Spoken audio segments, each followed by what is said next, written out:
আসসালামু আলাইকুম। আমি নাসিয়া রাজিয়া আহমেদ। আশা করছি আপনারা সবাই অনেক অনেক ভালো আছেন। আলহামদুলিল্লাহ আমিও অনেক ভালো আছি। তো এই যে এই 9টি কালার কী জন্য? হ্যাঁ, আপনারা হয়তো বুঝতেই পেরেছেন যে এই ফ্লাওয়ার ভাসটিকে আমরা আজকে কালার করব। প্রথমে আমরা ফ্লাওয়ার্সগুলোকে কালার করছি। আমি এখানে দুটো শেডের ইয়েলো অ্যান্ড ব্রাউন কালার দিয়ে কালার করছি। তো আপনারা চাইলে অন্য কালারও নিতে পারেন, it's all about your choice. And এই তো এরপরে হচ্ছে আমরা পাতাগুলা কালার করা শুরু করেছি।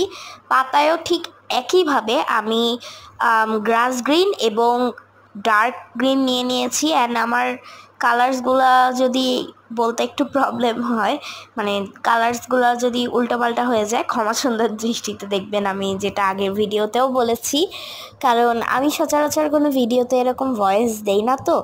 তো শুরু করেছি, তো দেখা যাক কী হয়। যাই হোক, তো এরপরে হচ্ছে আমরা মাঝখানটা কাভার আপ করছিলাম।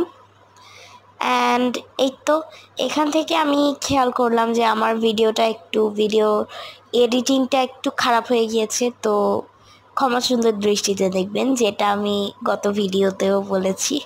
এরপরে আমরা ভেস্টটাকে কালার করা শুরু করছি। এখানেও আমি একইভাবে একটা ডার্ক গ্রিন অ্যান্ড একটা লাইট গ্রিন নিয়ে নিয়েছি, সরি ব্লু আর কি।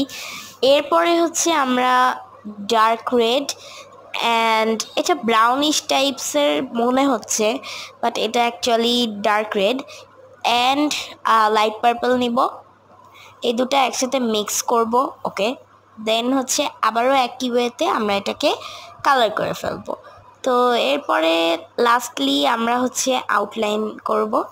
অ্যান্ড আউটলাইন করলে রেডি হয়ে যাবে আমাদের ফুল ফ্লাওয়ার ভ্যাসটা। অ্যান্ড আমি এখানে একটু ডিজাইনসও দিয়েছি, আপনারা চাইলে অন্য কিছুও দিতে পারেন। আল্লাহ হাফেজ। আসসালাম।